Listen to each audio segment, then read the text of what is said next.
এবার জেনে নেব বাংলাদেশের বন্যার খবর।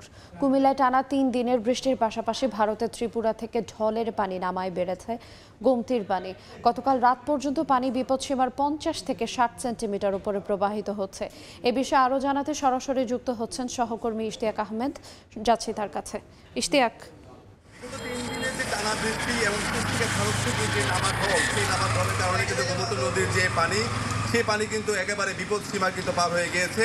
এবং আমি যদি জানিয়ে রাখতে চাই যে গোমতী নদীর পানি কিন্তু প্রতিনিয়ত বৃদ্ধি পাচ্ছে। তার পাশাপাশি যে যদি বলি যে বিপদ সীমা, সেই বিপদ সীমা কিন্তু একেবারে অতিক্রম করেছে। আমরা কথা বলেছিলাম, তিনি পানি উন্নয়ন বোর্ডের কর্মকর্তা, তিনি আমাদেরকে জানিয়েছেন যে গতকাল রাত পর্যন্ত যে গোমতী নদীর যে পানি, সেটা কিন্তু আপনার বিপদ সীমা পার হয়ে প্রায় 50 থেকে 60 সেন্টিমিটার পর্যন্ত বৃদ্ধি পেয়েছে, যা কিন্তু একেবারে গোমতীর যে চরগুলো রয়েছে, সেই চরগুলো কিন্তু ইতিমধ্যে একেবারে পানির নিচে চলে গিয়েছে। এবং বিশেষ করে যারা গোমতীর চরে বসবাস করে, যদি বলতে যে 80 থেকে 90টি পরিবার একেবারে পানির তলে চলে গিয়েছে বলে আমরা জানতে পেরেছি।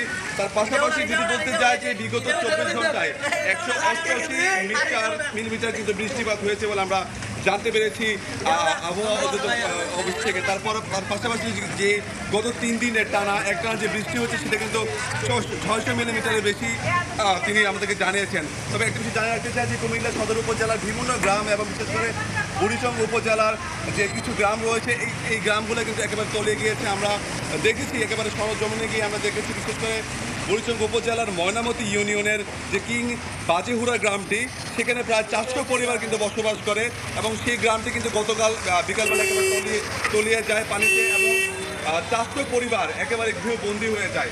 আমরা তাদের সাথে কথা বলেছিলাম, তারা আমাদেরকে জানিয়েছে যেহেতু 400 পরিবারের মধ্যে বেশিরভাগ বিপদশীল এবং তারা নিজের উপর নির্ভর করে, তাদের জীবন জীবিকা নির্ভর করে এবং সেক্ষেত্রে প্রায় 1600 শতক জমি একেবারে পানিতে তলিয়ে গিয়েছে। তার পাশাপাশি বিভিন্ন যে মাছের প্রজেক্ট থেকে শুরু করে গরুর ফার্ম, মুরগির যে ফার্মগুলো রয়েছে, সেগুলোও কিন্তু একেবারে তলিয়ে গিয়েছে। এবং আমাকে তারা বলছে যে বিশেষ করে যারা বৃদ্ধ রয়েছে অথবা যারা অসুস্থ রয়েছে, তারা একেবারে ঘরের মধ্যে আটকে রয়েছে এবং তারা কিন্তু চিকিৎসা পাচ্ছে না এবং তাদের যে খাবার বিষয়টা, সেটাও কিন্তু নিশ্চিত না।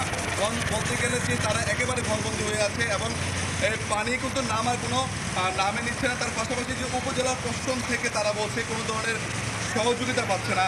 তার পাশাপাশি যে জনপ্রতিনিধিরা রয়েছে, তারাও কিন্তু এই যে ঘরে আটকে থাকা যে মানুষগুলো রয়েছে, তাদেরকে কোনো ধরনের সুযোগ সুবিধা দিতে পারছে না বলে আমাদের তারা নিশ্চিত করেছে। এবং প্রায় বলা যায় একেবারে 5000-এর মতো মানুষ এই যে বুড়িচং উপজেলার যে ময়নামতি ইউনিয়নের যে গ্রামটি, তারা কিন্তু একেবারে ঘরে বসে আছে এবং সেখানে কোনো আশ্রয় কেন্দ্র না থাকার কারণে তারা কিন্তু বিপদে এখনও পর্যন্ত বসে আছে। তারা কিন্তু এখনও পর্যন্ত নিরাপদ না। সেগুলো বলতে গেলে যদি বলা যায় যে এই আশ্রয় কেন্দ্র না থাকার কারণে এবং উপজেলা যে আছে, উপজেলা প্রশাসন থেকে কোনো ধরনের সহায়তা না থাকার কারণে যারা ঘরে আটকে রয়েছে, অর্থাৎ যারা এই যে পানিতে চলে গেছে যে গ্রামটি, সেই গ্রামের যে মানুষগুলো, তারা কিন্তু ব্যাপকভাবে তারা কিন্তু দুর্ভোগ পোহাতে হচ্ছে। তার পাশাপাশি গোমতী চরের প্রায় 80টি পরিবার আজকে কিন্তু একেবারে পানির নিচে চলে গেছে। তাছাড়া বুড়িচং, মুরাদনগর, নাঙ্গলকোট, চৌদ্দগ্রামে বেশ কিছু উপজেলায় কিন্তু বন্যা দেখা দিয়েছে, অর্থাৎ পানি কিন্তু একেবারে গ্রামে প্রবেশ করেছে এবং পুরো গ্রাম জুড়ে কিন্তু পানি তলিয়ে গিয়েছে। এবং বিশেষ করে তাদের যে খাবার ব্যবস্থা বলেন বা ওষুধের ব্যবস্থা, সেটা কিন্তু নেই বললে চলে। একেবারে ঘরে আটকে রয়েছে সেই সব পরিবারগুলো। তার পাশাপাশি বেশ কিছু ক্ষয়ক্ষতি হয়েছে।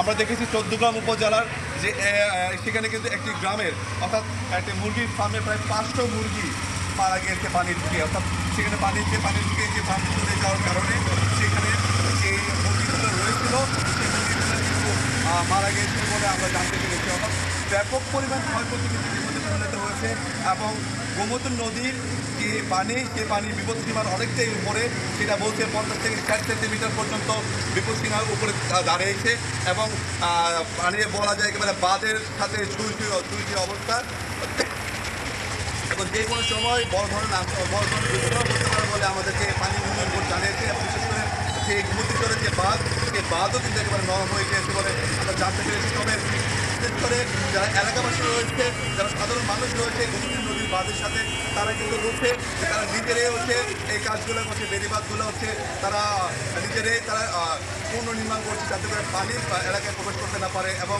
বিশেষ করে তারা বস্তার মধ্যে মাটি ঢুকিয়ে সেই গোমতীর যে বেড়িবাঁধগুলো সেগুলো পুনর্নির্মাণ করার জন্য তারা চেষ্টা করে যাচ্ছে এবং গতকাল আমরা দেখেছি যেহেতু প্রচুর পরিমাণে বৃষ্টি হচ্ছে গোমতী নদীর পানি অনেকটাই বেড়ে গিয়েছে এবং লোকালয়ে পানি প্রবেশ করছে সেই কারণে যারা সাধারণ জনগণ তারা কিন্তু সারা রাত আতঙ্কে ছিল। তো এই ছিল আমার কাছে সর্বশেষ তথ্য কুমিল্লা থেকে। সরাসরি যুক্ত ছিলাম কুমিল্লা থেকে।